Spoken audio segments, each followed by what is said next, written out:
Please subscribe my YouTube channel and don't forget to share this video and like this video. बेचैन होते थे, तड़पते थे। इनके घर में जो गौमाता भी थी वो भी बांझ थी।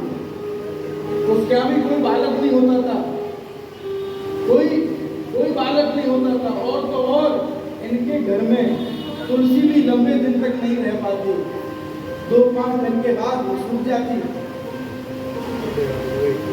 आत्मदेव भगवान सूर्य को जल दे रहे थे और जल देते देते रो पड़े। बोले प्रभु, लगता है आगे वंश परंपरा को चलाने वाला कोई नहीं होगा। मेरे पितरों को आगे तिलांजलि कौन देगा, इनको मुक्त कौन करेगा? क्या करूं? मन बड़ा खिन्न हो गया। बोले आज मैं जंगल जाता हूं। घर छोड़ा, जंगल की तरफ निकले और जैसे जंगल की तरफ निकले बड़ी प्यास लगी, सरोवर के पास पहुंचे। और जो सरोवर के पास पहुंचे वहां क्या देखा, एक महात्मा बैठा हुआ। पहले इन्होंने जल को ग्रहण किया, महात्मा को देख के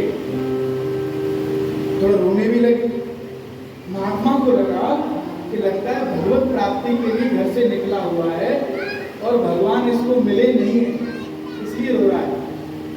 संत की अपनी दृष्टि होती है, संत की अपनी दृष्टि होती है बंधु। हम और आप सोचेंगे हमारी अपनी दृष्टि है, पर अगर कोई संत देखेगा तो उसकी अपनी दृष्टि है। संत ने क्या देखा? लगता है भगवत प्राप्ति के मार्ग में निकला हुआ कोई पथिक है, भगवान प्राप्ति की जिज्ञासा रखता है। चलो मैं चल के बताऊं भगवान कहाँ और कैसे मिलेंगे। ये जाके बोले, हे भगवान, आपकी मस्तक पर शिखा है, निश्चित है, ललाट पर तिलक है, आप ब्राह्मण हैं, यज्ञोपवीत भी है। देखो आप एक बात बताइए, आप रुदन क्यों कर रहे हैं? चिंता मत करो, परमात्मा को याद करते रहो। अरे परमात्मा कोई दूर नहीं है,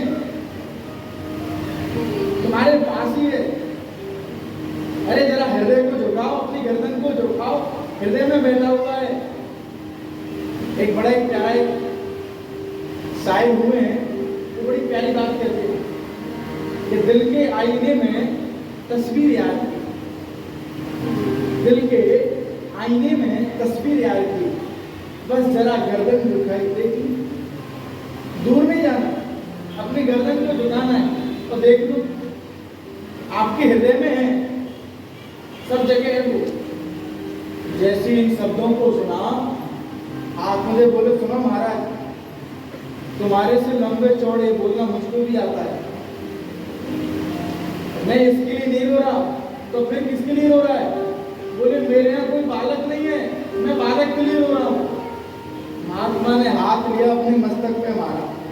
बोले बताओ, मुझे लगा ये भगवत प्राप्ति के लिए निकला हुआ है, ये तो बेटा प्राप्ति के लिए निकला हुआ है। बोले बेटा चाहिए? बोले अभी मैं तेरे लाट तेरे मस्तक को देखता हूँ। और जो महात्मा ने मस्तक को देखा तो क्या बोले, हे राजन, तू रोता क्यों है?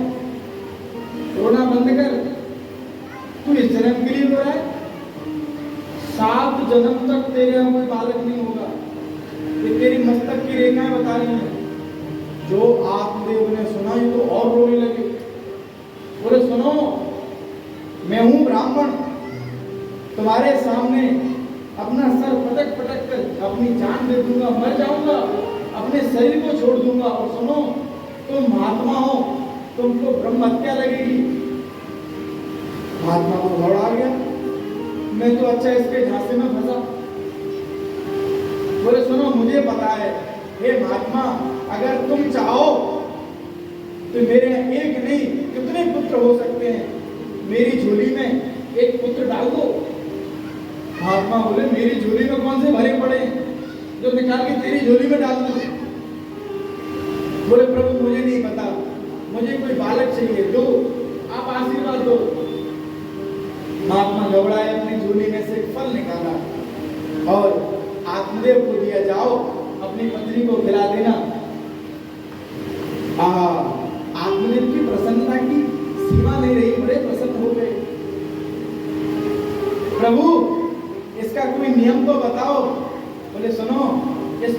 खाने के बाद बैठ के कीर्तन करना, भजन करना, सुंदर बालक होगा।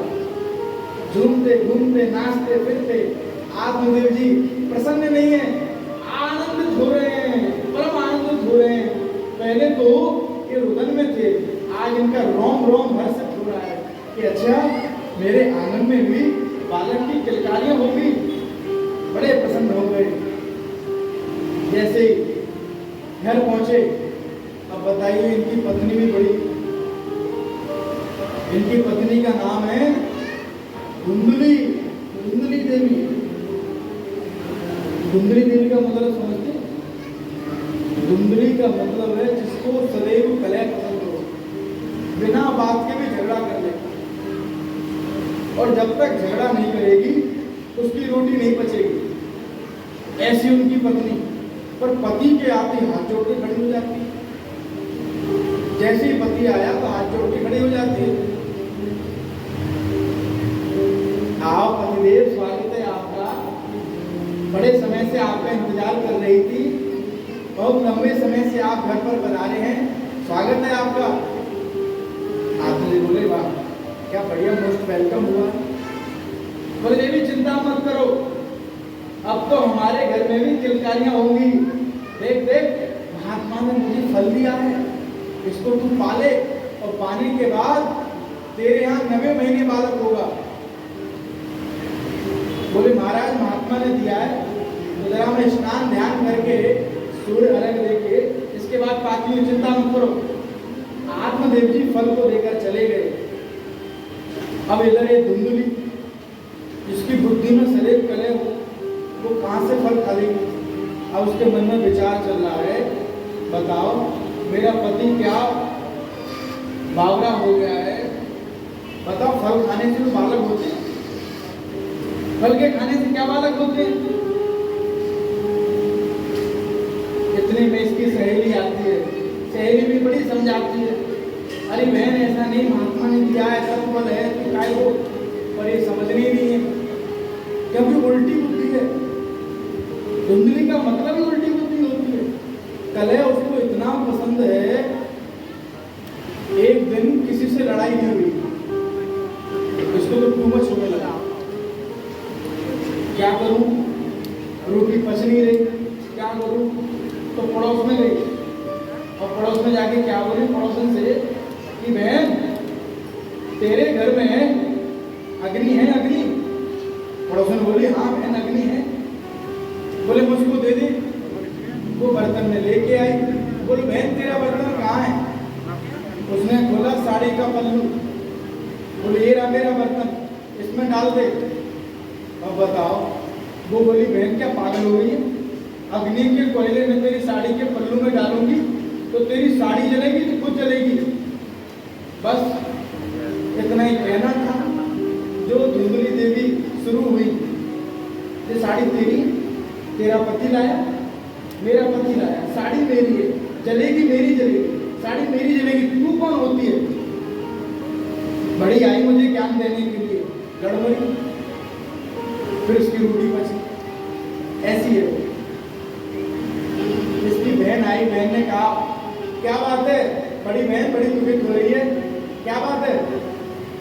बोल बहन तेरे जिया जी न जाने कहाँ से महात्मा से फल लेकर आ गए हैं। बोले बालक होगा, बालक होगा, फल खाने से भी बालक होते हैं। वो बोली एक बात कहूं बहन, तो चिंता मत कर, देख मेरे गर्भ में बालक है, तो एक काम करो, इस फल की हम परीक्षा करते हैं।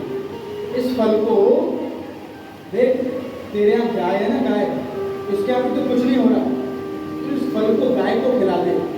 और देख तू झूठ मूठ का नाटक करना, तो कपड़ा बांध ले पेट से, और 9वें महीने मेरे यहाँ बालक होगा, मैं चुपचाप आऊंगी और तुझे ले जाऊंगी, और उसके बदले में देख तेरे पास धन बहुत है, मेरे घर में बालक बहुत है, तेरे पास धन बहुत है, तो मैं तुझे बच्चा दे दूंगी, तू मुझे धन दे देना। डील हो गई साहब। उसने भी खूब झूठ मूठ का नाटक किया। आत्मदेव जी के क्या कहने, नगर में आनंद ले रहे हैं, भैया मेरे घर में भी बालक होगा, मेरे घर में बालक होगा, मेरे घर में बालक होगा। ऐसे चलते चलते चलते चलते 9 महीने तक का क्रम हो गया। और जैसे ही हुआ उसने कपड़ा हटाया और बड़ी जोर से चिल्लाई, अरे सुनो सुनो सुनो, हमारे घर बालक हो गया, बधाई हो बधाई हो बधाई हो। आत्मदेव जी बड़े प्रसन्न हो गए, खूब बधाई लौटा रहे हैं। ठीक इसके तीसरे महीने बाद जो गौ माता को फल खवाया था, वहां गौ माता के ऐसे भी बालक हुआ। पूरा शरीर तो मनुष्य का था, कान गौ माता के थे। आज आत्मदेव के भाग्य की सराहना पूरे नगरवासी, क्या बात है, कहां तो एक बालक नहीं था, आज 2 बालक। अरे और तो और गौ माता ने भी बालक दिया है। क्या सौभाग्य है इनके, बलिहारी क्या है इनके सौभाग्य पर, बड़े प्रसन्न हो रहे हैं सब। अब बात नामकरण की आई, और जब नाम रखने की बात आई, आत्मदेव जी ने कहा इसके कान बड़े लंबे हैं, गौ माता की तरह हैं, गौ माता के यहाँ से इसने जन्म लिया है, इसका नाम गौकर्ण होगा। गौकर्ण नाम गौ माता के बालक का रख दिया। अब ये जोड़ रहे हैं, अब मैं अपने बच्चे का नाम क्या रखूं? मेरा नाम आत्मदेव, तो मेरे बेटे का नाम आत्माराम। पहले ऐसे नाम होते थे, आजकल तो चिंटू मिंटू पिंटू पिंटू सब चलते हैं, पहले थोड़ी चलते थे, पहले ऐसे चलते थे, चंद्र प्रकाश, चंद्रभान, ऐसे नाम चलते थे। अब आजकल तो टिंकू। मजे की बात, हमें गांव में कथा करने गए, तो जो हमारे मुख्य यजमान थे उनकी अवस्था होगी 85 साल की। हमने उनसे पूछा, बाबूजी आपका नाम क्या है? तो बोले हमारा नाम है चिंटू। हमने कहा क्या नाम है, फिर से बताना। बोले महाराज हमारा नाम है चिंटू। मैंने कहा धन्नो बाबूजी, 85 साल के हुए, नाम भी तुम्हारा बड़ा सुनने, चिंटू कैसा नाम, इसका कोई अर्थ ही नहीं। अरे नाम ऐसा होना चाहिए इसका अर्थ हो। अब ये नामकरण कर ही रहे थे, इतने में धुंधली दौड़ी दौड़ी आई, हाँ महाराज 9 महीने कष्ट मैंने झेले, और जब नाम रखने की बात आ रही तो अपने नाम से रख रहे हो, गलत बात आपकी। अरे बड़े बेटे का रख दिया आपने, ठीक है, इसका नाम तो मैं रखूंगी। अच्छा देवी क्या नाम रखेगी? बोले मेरा नाम धुंधली, मेरे बेटे का नाम धुंधकारी। आत्मदेव जी ने अपना माथा मारा, बताओ क्या नाम है? इसका अर्थ भी बड़ा उल्टा है। धुंधकारी का मतलब होता है धुम करो इति धुंधकारी, जो सदैव कलह करे, जो सदैव हंगामा करता रहे, वो दंड करता रहे। पता चले किसी बच्चे को कुआं में डाले आए, पता चले किसान के खेत में बेचारे गेहूं रखे हुए हैं, पता चले आग लगा के आ जाए, ऐसा इसका नाम। क्रियत काले नतौ जातौ तरुणे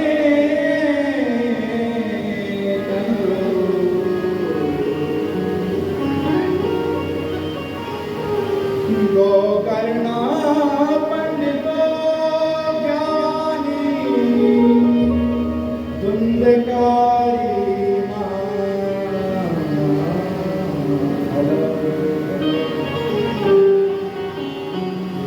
दोनों ने ख्याति प्राप्त करी, एक तो विख्यात हुए, एक कुख्यात हुए। गोकर्ण जी विद्वान हुए और धुंधकारी तो कुख्यात हुआ, चोरी करने लगा, डकैती डालने लग गया, मदरापान, इसने ऐसे सारे कर्म किए। जो पिता पहले पुत्र के लिए जंगल भागा था, आज घर से बेटा से प्रताड़ित होकर जंगल भाग रहा है। सोचो, और वो कह रहे हैं कि बता कैसा बालक हुआ, इससे अच्छा तो बालक नहीं होता, मैं बिना बाप का ही ठीक था, बिना बालक के ठीक था। इतना उत्कंठ। और एक गोकर्ण जी है जो सतत भगवान की कथाओं में, जैसे ही अपने पिता को देखा, गोकर्ण जी महाराज ने प्रणाम किया और पूछा, हे पिताजी, आपका मुख उदास क्यों है, क्या बात है? आत्मदेव जी बोले, पुत्र, मेरे जीवन में सुख नहीं है। गोकर्ण जी बोले, पिताजी किस सुख की बात कर रहे हो? न चंद्रस्य सुखम किंचित न सुखम चक्रवर्तिना। फिर बोले, सुखमस्ति विरक्तस्य मेरे जीवनान। हे पिताजी, सुख किसी को नहीं है। राजा कहे महाराज सुखी, महाराज कहे सुख इंद्र को भारी, इंद्र कहे सुख चतुरानन को, चतुरानन कहे सुख शंकर को भारी। एक दूसरे की बात है, पर ध्यान रखना, सुख किसके पास है? हे पिताजी, ना तो राजा सुखी, राजा कहे महाराजा सुखी, महाराजा कहे कौन के लिए? इंद्र सुखी है। इंद्र कहे चतुरानन, वो सुखी है। चतुरानन कहे शंकर को, एक दूसरे के ऊपर लगे पड़े। पर बोले, सुख मस्ती विरक्तस्य मुनिरेकांत जीवनम्। सुख किसके पास है? अरे, जिसने अपने जीवन में सत्संग किया हो, संतों का संग किया हो, उसी के जीवन में आनंद है, कोई सुखी नहीं है। जैसे इन बातों को सुना, आत्मदेव प्रसन्न हो गए। बेटा, अब मैं क्या करूं? बोले, पिताजी ध्यान रखना, देहेस्तिमां सर्वदरे विमतं छाया सुधा विदुषदा ममतां विमुञ्चन् पश्यानिशं जगदितं क्षणभङ्गनिष्ठं। फिर बोले, वैराग्य राशिरसिको भव भक्ति निष्ठ। पिताजी, इस जीवन में अगर सुखी रहना चाहते हो तो अहमता और ममता से दूर हो जाओ। ये बिल्कुल मूल सिद्धांत है, ध्यान से सुनिएगा। आप लोग बोर तो नहीं हो रहे ना? आनंद आ रहा है? किस किस को आनंद आ रहा है? अरे बाबू, यहाँ तो भैया पक्के श्रोता है। हमको तो ये था कि भैया ऐसा ना हो हम मूल सिद्धांत की चर्चा करें और बेचारे सब सो जाएं। मैं देख रहा हूँ कोई नहीं सोया जब से। क्या बात है हरी जी, सब कथा को श्रवण कर रहे हैं, सब आनंद ले रहे हैं। यहाँ दो प्रश्न बड़े सुंदर उत्तर हैं, ध्यान से सुनिएगा। देहिस्ति मांस उदरे धीमति त्यजत्वम्। हे पिताजी, देह रूपी जितने संबंध हैं वे स्वार्थ वाले हैं। तुम सोचते हो कि मेरे बिना बच्चे कैसे रहेंगे, मेरे बिना घर कैसे चलेगा, मेरे बिना वो ऐसे कैसे होगा। ऐसा कुछ नहीं है पिताजी। अरे अरे, जब तुम चले जाओगे तब भी संसार चलता रहेगा, तुम हो तब भी चलेगा। तुम्हारे होने से ना होने से कोई इतना फर्क नहीं पड़ता। पर अगर आनंद लेना है तो पिताजी, अहमता और ममता की रस्सी से दूर हो जाओ। घर परिवार में रहो। जैसे बड़ा सुंदर एक उदाहरण दिया, जैसे हम रेल यात्रा करते हैं, आप सब रेल में बैठे हैं, लोहपतगामी में कौन कौन बैठा है? अरे ट्रेन में कौन कौन बैठा है? संस्कृत में कहते हैं लोहपतगामी। सब बैठे, सबकी टिकट होती है। अच्छा, सबका स्टेशन आता है और इसके बाद में दूसरा भी, जैसे किसी का आया पलवल तो पलवल उतर गया, पलवल से दूसरा बैठेगा। ऐसे ही बाबा थे, बाबा का स्टेशन आया, बाबा उतरे तो तोता आ गया, तोता ने वो स्थान ले लिया। ये चल रहा है, ये जीवन ऐसे ही बंदी हो। हम सब यात्री हैं। आप ऐसे सोचिए, हम सब यात्री हैं, हम हम ट्रेन में बैठे हुए हैं, स्टेशन सबका आना है, पर याद रखना इतना सामान भी इकट्ठा नहीं कर लेना कि 4-5 स्टेशन पहले ही सामान लेके पहुंच जाओ दरवाजे पे। मतलब समझ गए? नहीं समझे? ध्यान से सुनना। मेरे कहने का मतलब ये है कि इतना आप अपने पे लोड नहीं ले लेना कि पता चले गोलियों के भर जी रहे हो ना। कोई लोड नहीं, मस्त रहो, बिंदास रहो। ये मत सोचो मेरे बिना ऐसे कैसे होगा, अरे ऐसा कुछ नहीं है। एक घर में वयोवृद्ध बूढ़ा लेटा हुआ पलंग पे, एक रूम में लेटा हुआ है, वो ये सोच रहा है कि बताओ मेरे बिना सब कैसे चलेगा, अगर मैं मर गया तो मेरे बेटा का क्या होगा, पोता का क्या होगा, इसका विवाह भी नहीं हुआ। और घर वाले सोच रहे हैं हे बाबा तू जल्दी से निकल, जल्दी से अपनी टिकट कटा, स्टेशन आने वाला है, रूम को क्लीन करें, पोता आने वाला है, उसको रूम देना है ये वाला। बताइए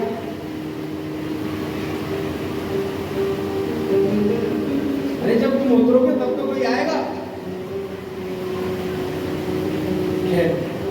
स्टेशन बंदूक सबका आता है, पर याद रखना उतरना कैसे है।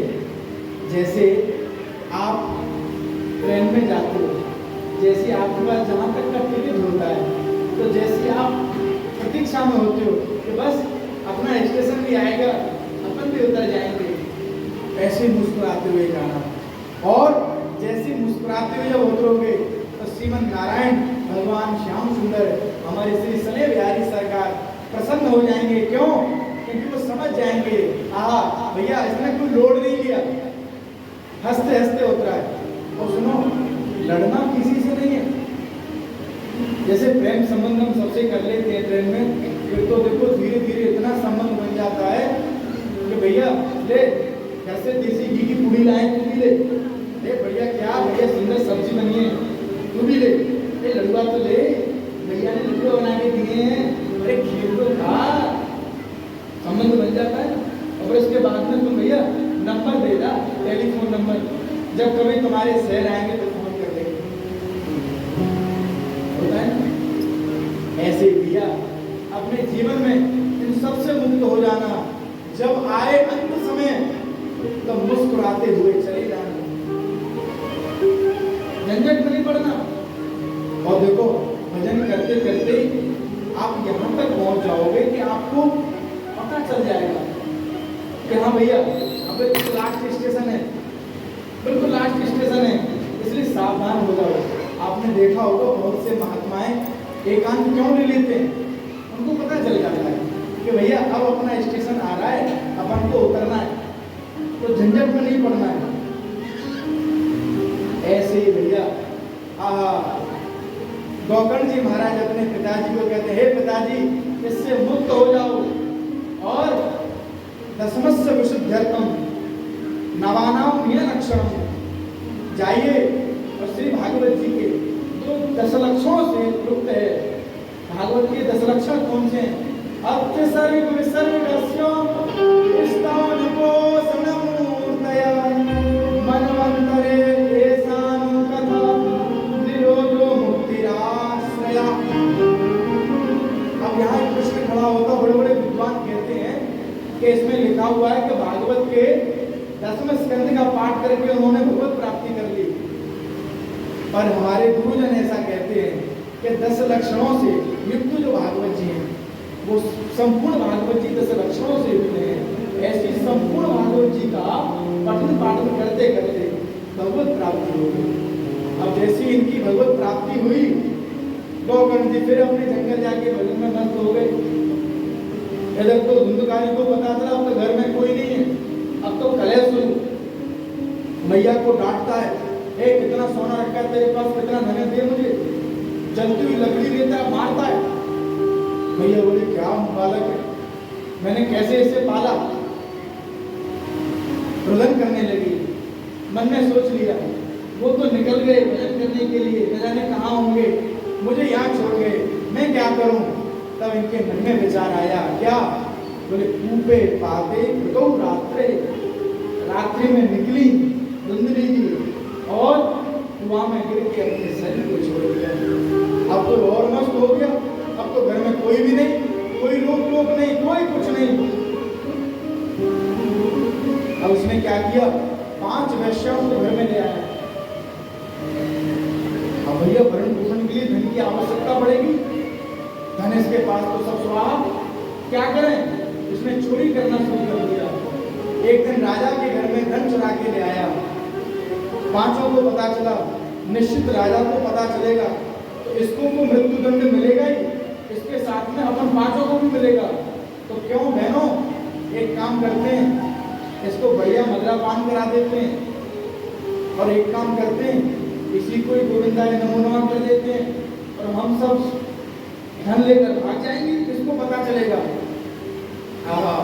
इसको मदरा पान करा के ये तो अपना आनंदित हो गया।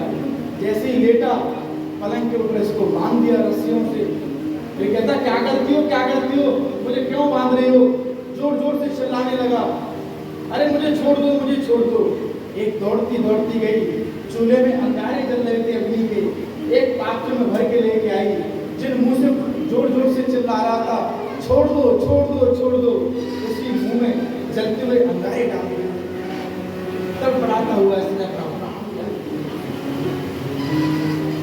जैसे संदेश के माध्यम से, सूत्रों के माध्यम से गोविंद जी को पता चला तो इन्होंने अपने भाई का गया में जाके पिंडदान श्राद्ध इत्यादि कर्म करके अब इनके मन में आई कि चलो भैया बड़े दिन हो गए, घर चलते हैं, अपने नगर चलते हैं।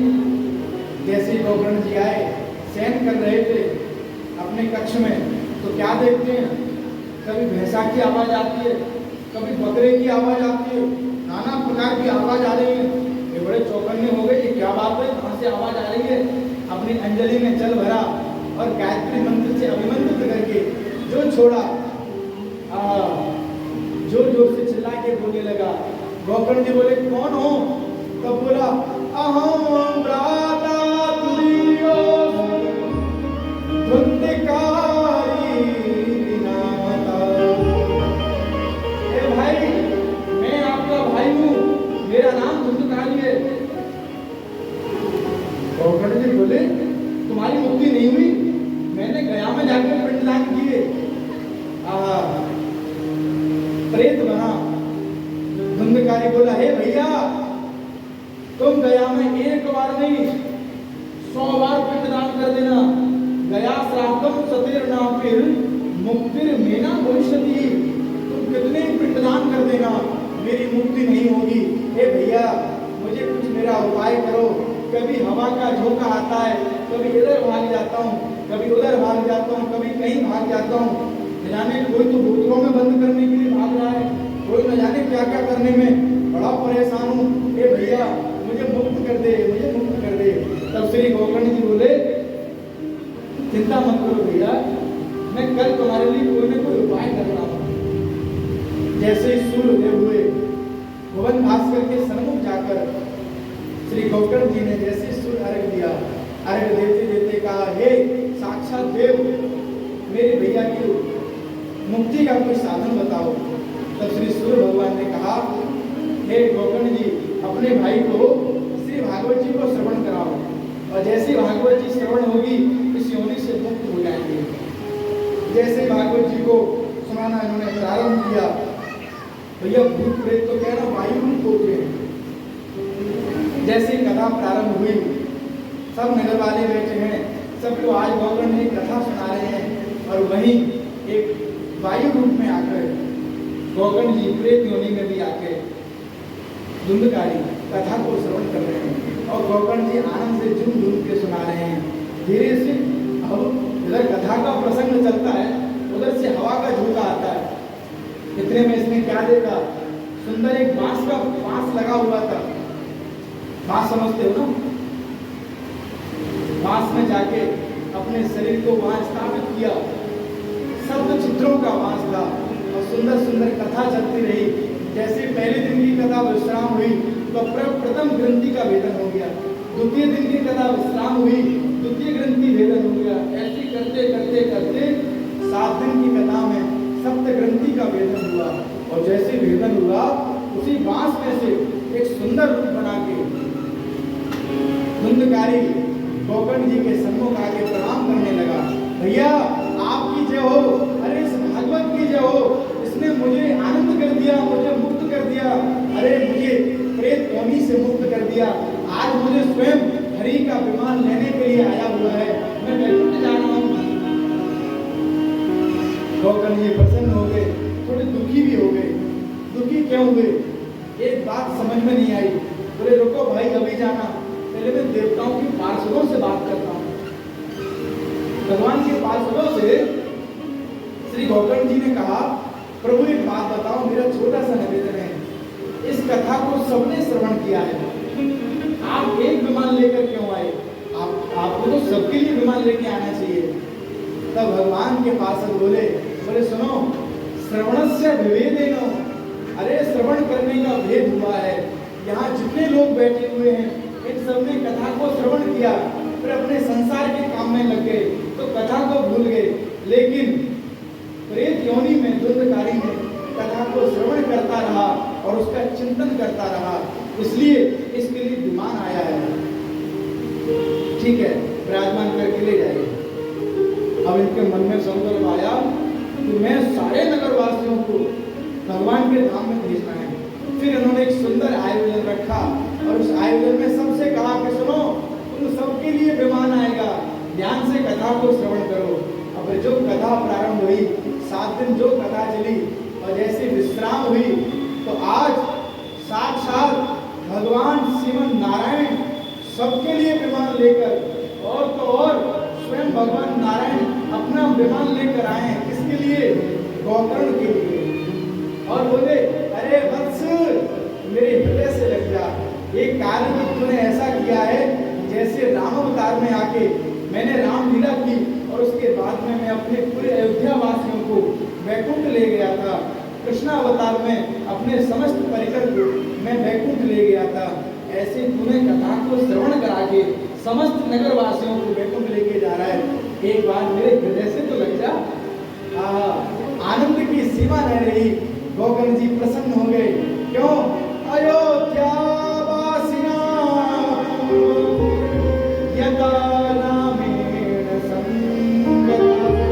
अरे जैसे अयोध्या वासी मेरे साथ गए थे, आज ये समस्त नगरवासी तुम्हारे साथ जा रहे हैं। आ जाओ, मेरे हृदय से लग जाओ। ऐसी सुंदर भागवत की कथा है। बोलो भागवत भगवान की जय। 2 मिनट और आपका मैं लूंगा और फिर उसके बाद हम कथा विश्राम करेंगे। नारद जी ने कहा, प्रभु क्या सुंदर आपने कथा सुनाई, साक्षात प्रमाण दे दिया। पर एक बात बताओ, इसका सुनने का नियम क्या है? कैसे सुनना चाहिए? इसको कैसे कराना चाहिए? इसका कोई विधि तो होगी। तब श्री सनकादिक बोले, हाँ इसकी विधि है। देखो भैया, पहले तो फलार करके सुनो। अगर उतनी शक्ति नहीं है तो इतना लिखा हुआ है, घृतम घी पियो, पयोपानम घृतम पानम, दूध पी के कथा सुनो। इतना भी नहीं हो तो घी पी के सुनो। अब कौन घी पी पाएगा? तो फिर शहद पी लो। अब कौन कितना शहद पी पाता है? कोई नहीं पीता इतना शहद। फिर बोले एक काम करो, एक समय प्रसाद पालो। एक भैया बोले, कैसे पालेंगे? हमको तो दोनों समय की आदत है, नहीं पाएंगे तो हमको नींद आएगी। उसके बाद में सनकादिक बोले, सुनो भैया, कथा सुनना प्रमुख है, चाहे कैसे ही सुनो। वो जन्म तू वरम मन में, कैसे ही सुनो, कोई विधि नहीं है। लेट के सुनो, सो के सुनो, बैठ के सुनो, खड़े होके सुनो, खाते हुए सुनो, जागते हुए सुनो। हाँ, याद रखना, सुनना, सुनना नहीं। देखो, एक होता है श्रोता, एक होता है सरोता। श्रोता, सरोता, श्रोता, 3 प्रकार है। एक तो आदमी क्या करता है, कथा में आया और बढ़िया सी कुर्सी पकड़ी, टिकने की बढ़िया व्यवस्था देखी, और जैसे कथा चली वो क्या नींद आई। खर्राटे भी चल रहे हैं बढ़िया जोर जोर के, बिल्कुल सुर लगा के, बिल्कुल हाँ एक दूसरे काले से तबला सेट है तो हमारा खर्राटा भी दूसरे सेट है, बिल्कुल चले जा रहे हैं, चाहे वो पकावजी करना हो चले जा रहे हैं उसी सुर में। और मजा ले आपसे जगा के बताओ, आपने उसको मारा कौन है? ए भाई कथा सुन क्या कर रहा है? सीधा पुल से लड़ मरेगा।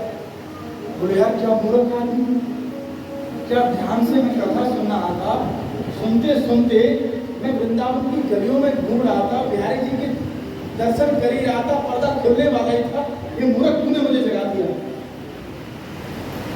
बताओ, एक होता है श्रोता, आएंगे देखो भैया मंच तो ठीक बनी है, राकेश जी ने सारी व्यवस्थाएं ठीक की है, हरीश जी पूरी मैनेजमेंट को देख रहे हैं, माइक भी बढ़िया लगा हुआ है, ठंडक भी है, थोड़ा बीच बीच में पानी भी चलता रहेगा और थोड़ी चाय भी चलती रहेगी, और तो सब ठीक है। थोड़ा सा ये व्यास जी गाते नहीं है, थोड़ा गाने भी लग जाए तो ठीक रहेगा, कथाओं को कम सुनाए गाएं ज्यादा, थोड़ा नचा तो है ही नहीं रहे।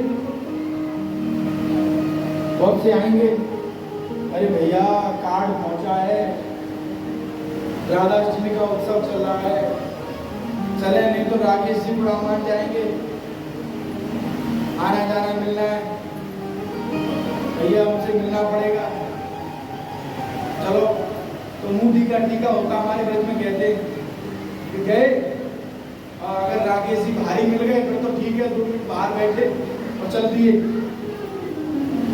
और कोई संबंध वाले हैं जो व्यवस्था वाले आए, देखा हरीश जी आगे बैठे, कैसे करें, गुप्ता जी भी आगे बैठे, कैसे क्या होगा, तो चलो धीरे से आए, प्रणाम किया, ठीक है आनंद आ रहा है, बहुत आनंद आ रहा है, पीछे बैठे धीरे धीरे धीरे पीछे पीछे से निकल गए, बोला ठीक है जाना तो था ही, कार्ड आया है। ऐसे भी होते हैं। एक होता है श्रोता, आया आसन लगाई, अपने बैठे झूम झूम के कथा को श्रवण किया और अपने घर में जाके उसका मंथन किया, उसे कहते हैं श्रोता। श्रोता समझ लो, सिर काटा जाता है वो क्या बोलते हैं, सुपाड़ी, कचर कचर कचर कचर, बड़ी बड़ी विडंबना हो जाती है जब हम किसी गांव में कथा करने जाते हैं। इतना लंबा तो माताएं घूंघट डाल लेती हैं। अब ना तो हमको ये बता कि वो सो रही है या कथा सुन रही है।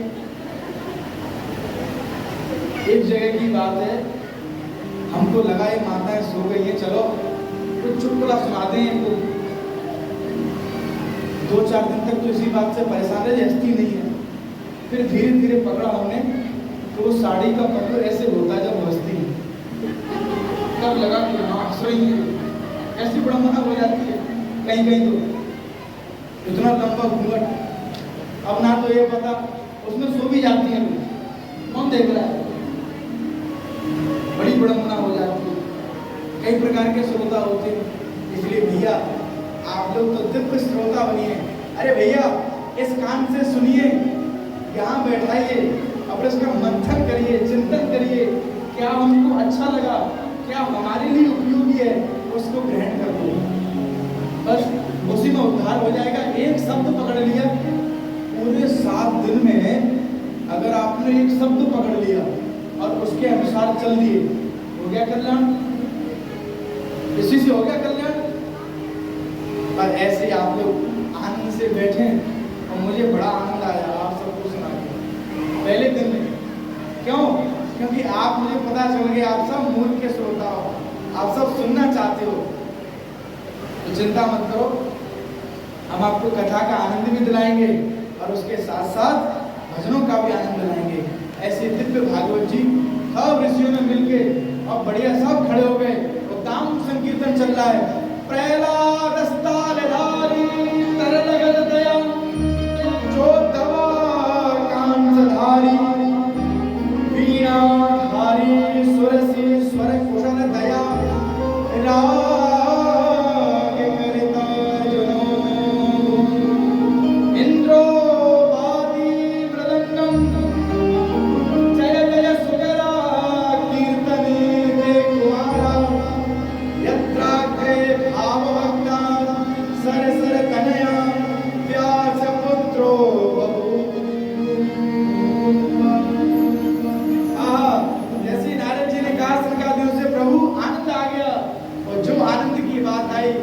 ने करताल उठा लिए, किसी ने झांझ बजीरा उठा लिए, और क्या दिव्य संकीर्तन चल रहा है, और क्या कह रहे हैं, हे प्रभु बस तुम्हारे संग में रहना है, कहीं जाना नहीं है। सब एक ही प्रार्थना कर रहे हैं, प्रभु हे ठाकुर जी अपने पास रखना। कैसे? तेरे संग में रहेंगे ओ मोहना, ओ मोहना,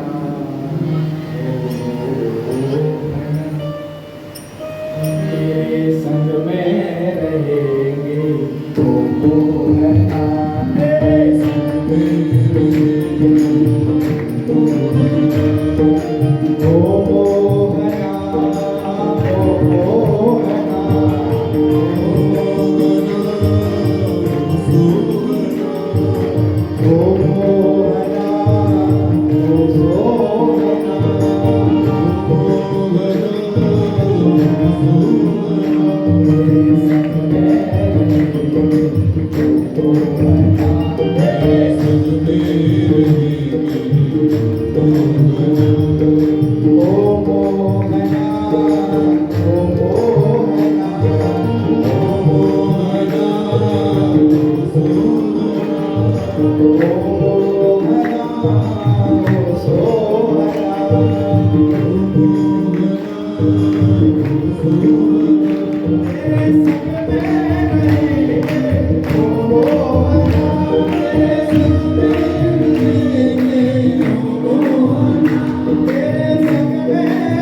तुम वक्ता बनो मैं श्रोता, तुम वक्ता बनो मैं श्रोता बनूं, तुम वक्ता बनो मैं श्रोता बनो, तुम वक्ता बनो मैं श्रोता बनूं, तुम वक्ता बनो मैं श्रोता बनो।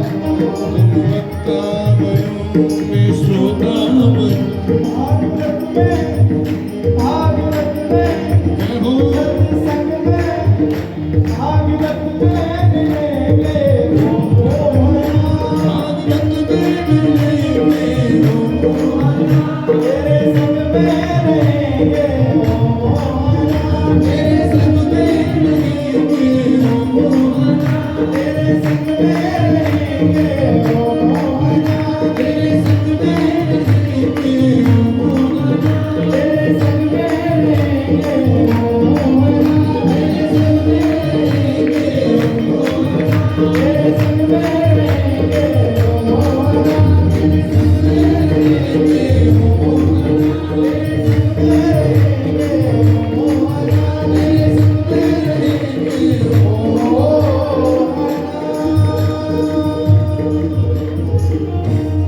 तेरे संग में रहेंगे राधा रमन लाल, तेरे संग में रहेंगे राधा रमन लाल। बड़ा ही सुंदर, सबने मिलके यही बात गाई, सब ऋषियों ने मिलके गाई है प्रभु अपने सत्संग में रखना, अपने संग रखना। और यही मैं आप सबसे निवेदन करता हुआ अपनी वाणी को विराम करूंगा कि भैया सदैव कथा में रहिए और कथा तुम में रहे, यही आनंद हो जाएगा। आइए भागवत के प्रथम स्कंद के 3 श्लोकों का गायन करके यही विश्राम, कल ठीक समय से आप लोग पधारिएगा। जन्मादस्य यतोऽन्वयादितरतः चार्तेषु विघ्नेश्वराः, तेने ब्रह्महृदाय आदिकवये मुह्यन्ति यत्सूरया। तेजो वारिमृतां यथा विनिमयो यत्र त्रिसर्गो मृषा, धाम्ना स्वेन सदा निरस्तकुहकं सत्यं परं धीमहि। धर्मप्रोजितक्षेत्रोऽत्र परमो निर्वासराणां सदा, वैद्यं वास्तवमध्रुवसुहृदं तापत्रयोर्मूलनम्। श्रीमद्भागवते महामुनिकृते किं वा परेश्वरा, सत्यो हृद्यवरुध्यते शुश्रूषवेतशः।